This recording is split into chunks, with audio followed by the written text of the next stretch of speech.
Hunyo 30 taong 2016, araw ng mailuklok sa pinakamataas na posisyon ng gobyerno ang tinaguriang The Punisher na si Pangulong Rodrigo Duterte. Naging matunog ang pangalan ni Duterte nang dahil sa advokasya nitong sugpuin ang napakalaganap na problema ng drug sa bansa. Sa mismong pag-upo ni Duterte ay talagang binuweltahan kaagad nito ang operasyon kontra droga kung saan ikinasa ang Project Double Barrel na tinatawag bilang Oplan Tukhang at Oplan HVT o High Value Target. Naging madugo ang naturang war on drugs ng pamahalaan kung saan umani nga ito ng pambabatikos galing sa oposisyon. Ngunit sa likod ng mga pagpuna ay siyang mas pinaigting palalo ng pamahalaan ang naturang operasyon. Bagay na walang sinasantong pangalan o propesyon ang naturang war on drugs kung saan matapang na isinawalat ni Duterte sa publiko ang bawat pangalan ng mga politikong sangkot sa iligal na kalakaran, partikular na ang mga mayors na umano'y isa sa pinakamalaking protektor ng drugas sa bansa. Bagay na sa mismong panunungkulan nga ni Duterte, todas ang nasa 28 bilang ng mga mayors at vice mayors kung saan karamihan dito ay mga alkalde na nasa tinatawag na narcolist ng pamahalaan. Kaya ngayon ay isa-isahin natin ang mga alkalde o mayor na umano'y may kinalaman sa kalakaran ng drug na pinatahimik o napaslang sa kapanahunan ng war on drugs. Bago pa man maupo bilang Pangulo si Mayor Rodrigo Duterte, naging mainit na sa mata nito ang naturang kalakaran ng iligal na drug sa kanyang pinamumunuang syudad sa Davao. Bagay na ng kumandidato nga ito bilang Pangulo ay talagang panay paalala na ito sa mga sangkot sa iligal na hanggat maaari ay tumigil na ng dahil talagang wala umunong puwang ito sa lipunan at nagbabantang totodasin sa panahon ng siya'y mahalal. At sa mismong pag-upo nga ni Pangulong Rodrigo Duterte, dito na niya isiniwalat ang nakakaalarmang bilang ng mga taong sangkot sa kalakaran ng iligal na talagang umabot ng milyong bilang. Ngunit talagang ibinunyag rin ni Duterte ang pangalan ng umano'y mga narco-politician na karamihan sa mga ito ay mayor o alkalde na naging protektor ng iligal sa kanilang pinagsasakupan. Bagay na hindi nga maitataging pumalo sa dosenang bilang ng mga alkalde ang natodas sa panahon ng giyera kontra droga ng administrasyon kung saan ilan nga dito ay naugnay sa naturang drug-related death at ang iba namay purong away politikal lamang. Una sa listahan ay si Samsudin Dimaukom. Si Samsudin Dimaukom ay isang mayor ng Dato Saudi Ampatuan, Maguindanao. Pinasok ni Samsudin ang politika taong 2012. Ito'y matapos inendorso ng nooy gobernador na si Esmael Manguda Dato. Nakilala si Dimaukom sa bansag na pink mayor. Ito'y nang dahil sa kahiligan niya ng kulay na pink. Makikitang ang mismong bahay ng mayor ay kulay pink rin ang naturang sasakyan nito at kahit moske sa kanilang lugar ay pininturahan ng kulay pink. Isa sa hugot ng mayor sa pagkahilig nito sa kulay pink ay nang dahil umano ang kulay ito ay nagsisimbolo ng love and peace na dapat at kinakailangan ng isang rehiyon na dekada ng nabalot ng Moro insurgency. Bagamat hinangaan man si Samsudin ng kanyang mismong mga kababayan sa Maguindanao nang dahil sa kanyang kabutihan, sa di inakala kasama pala sa naturang listahan ang mayor at mismong asawa nito sa narcolist politician ni Pangulong Duterte. Bagay na siyang mariing itinanggi naman ng mayor at kanyang asawa ang pagkadawit at bilang tugon sa pagkadawit ng kanilang pangalan, kaagad silang sumuko sa mismong kapulisan at nag-utos ng isang mandatory drug test sa kanyang mga tauhan upang patunayang siya'y walang kaugnayan. Ngunit Oktobre 28 taong 2016, isang checkpoint ang ikinasa ng mga pulisya sa Makilala, North Cotabato. Ito'y nang makatanggap sila ng impormasyong may gagawing drug transport ang mayor kasama ang kanyang mga tauhan. Ngunit nang sitahin na ng mga pulisya ang convoy ng mayor sa mismong checkpoint, kaagad na lamang umanong nagpaputok ang mga tauhan ng mayor na nagresulta sa matinding sagupaan. Dito na pinaulanan ng mga otoridad ang convoy ng mayor na nagresulta nga sa pagkasawi ng 10 katao, kabilang na ang mismong mayor na si Samsudin Dimaukom.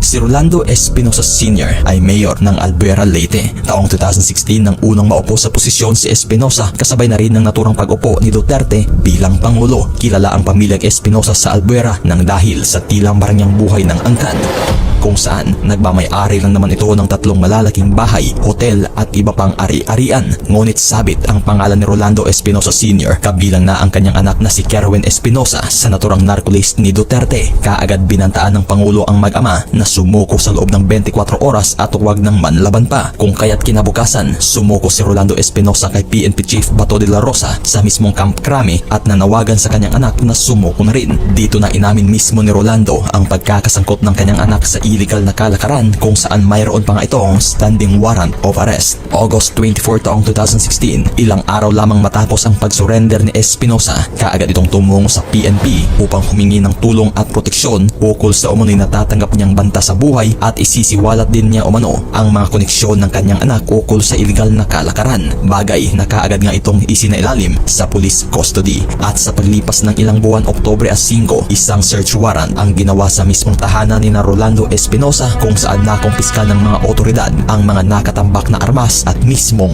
mga illegal na gamot. Kung kaya't kaagad na inaresto si Espinosa at dinala sa Baybay Leyte Regional Trial Court. Ngunit isang buwan ng lumipas, Nobyembre 5, todas si Mayor Espinosa at ang kapwa inmate nitong si Raul Yap sa kanilang mismong siyelda sa Baybay Leyte Provincial Jail. Ito'y matapos umunong manlaban sa mga CIDG operatives.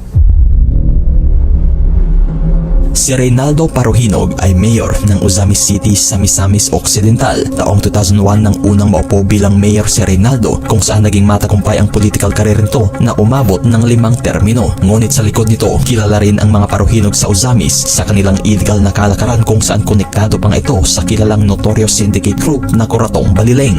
Bagay na taong 2016, isa si Paruhinog sa humigit 100 public officials na pinangalanan ni Pangulong Duterte na may kaugnay o sangkot sa illegal na kalakaran ng bato. Ngunit mariin mang itinanggi ni Reynaldo ang mga paratang sa umunoy pagkakasangkot niya sa illegal, bagay na talagang malakas ang ebidensyang hawak ng mga otoridad na magdidiin sa kanya. At hanggang Hulyo 30 taong 2017, sa oras na alas 2:30 ng madaling araw, isang operasyon ang ikinasa ng Ozamis City Police at CIDG Region 10 kung saan bitbit ang 6 na search warrant laban kay Mayor Reynaldo Aldong Paruhinog at sa iba pang kasamahan nito na ukol sa umunoy unlicensed gun na nakaimbak sa naturang mga bahay ng Paruhinog. Ngunit ang naturang operasyon ay talagang nauwi sa madugong bakbakan kung saan ayon pa't pinaputukan umano ng mga tauhan ni Paruhinog ang mismong mga otoridad na nagresulta sa sagupaan. Sa naturang insidente, todas ang 15 personalidad kabilang na si Mayor Reynaldo Paruhinog, asawa nitong si Susan, kapatid nitong si Octavio at Mona at iilan nilang tauhan na kasamang nanlaban.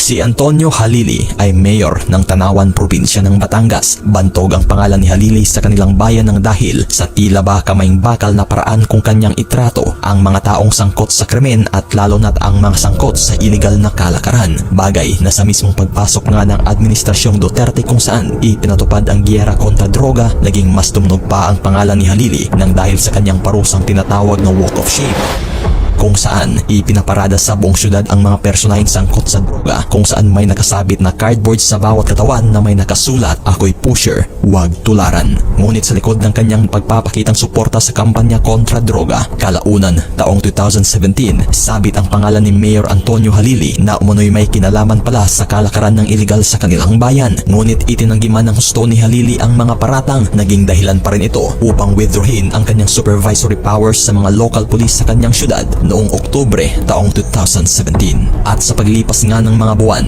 July 2, 2018, kasagsagan ng flag ceremony sa mismong Tanawan City Hall, bigla na lamang humandusay ang katawan ng mayor. Ito'y matapos tamaan ng bala sa kanyang mismong dibdib. Kaagad namang rumisponde ng putok ang tauhan ng mayor sa mismong pinanggalingan ng bala, ngunit wala na sa posisyon ang sospek na tumira sa mayor. Bagamat nadala man sa ospital si Mayor Halili, kalaunay binawian rin ito ng buhay. At ayon nga ni Pangulong Duterte ay kunwari at pagpapanggap lamang umano ang naging aksyon ni Halili laban sa droga upang matakpan ang pagkasangkot nito sa naturang kalakaran.